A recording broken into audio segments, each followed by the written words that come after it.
Kenapa orang bisa kena gangguan jiwa? Menarik. Yuk kita bahas. Oke, teman-teman, nih hari ini aku banyak banget lihat ya orang-orang yang sedang mengalami gangguan mental, gangguan jiwa. Kenapa sih kok bisa? Nah, jadi kenapa orang yang sehat nih, semua manusia ya, itu akan berisiko kena gangguan jiwa, termasuk saya gitu ya. Tapi itu didasari karena adanya coping individu tidak efektif. Apaan tuh? Jadi coping individu tidak efektif itu adalah ketika kita menghadapi masalah ya, itu tidak mampu menyelesaikan. Jadi tingkatan ya gangguan jiwa nih ya, gangguan mental yang paling rendah adalah dengan menarik diri. Nah, menarik diri itu biasanya karena tidak mau bergaul, tidak mau bersosialisasi.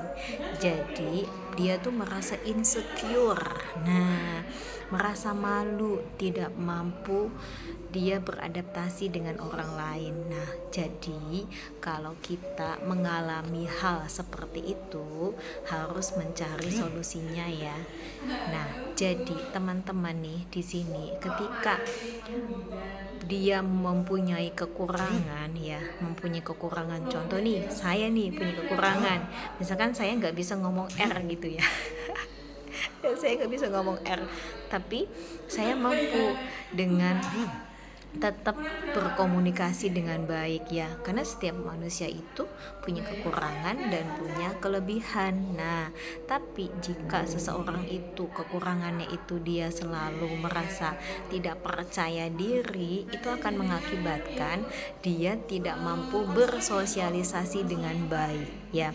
Jadi intinya jangan sampai kekurangan kita menjadi masalah besar, tapi jadikan kekurangan kita itu sebagai semangat supaya kita mampu menyelesaikan masalah yang lain. Nah, setelah nanti ini ya menarik diri tuh ya, tidak mampu bersosialisasi, naik lagi tuh jatuhnya ke harga diri rendah. Itu tingkatan kedua dari gangguan jiwa. Setelah harga diri rendah, merasa dirinya nggak punya kemampuan, dia tidak mampu bersosialisasi, akhirnya dia kebanyakan melamun, bicara sendiri, kemudian dia lama-lama mendengar bisikan-bisikan. Nah, kalau udah mampu mendengar bisikan, melihat bayangan-bayangan, itu biasanya sudah masuk ke halusinasi.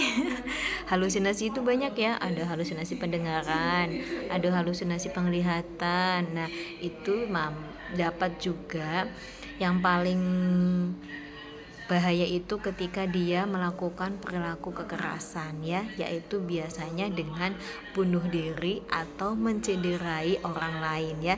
Jadi kalau sudah masuk ke perilaku kekerasan nih, biasanya akan timbul-timbul dia ngamuk ya, ngamuk, marah-marah, banting-banting barang, kemudian banting-banting benda di sekitarnya. Nah, itu tahapan paling tinggi tuh, bahkan yang paling parah, yang bener-bener jangan sampai kita ketemu orang seperti ini adalah bisa mencederai diri sendiri dan orang lain gitu ya teman-teman.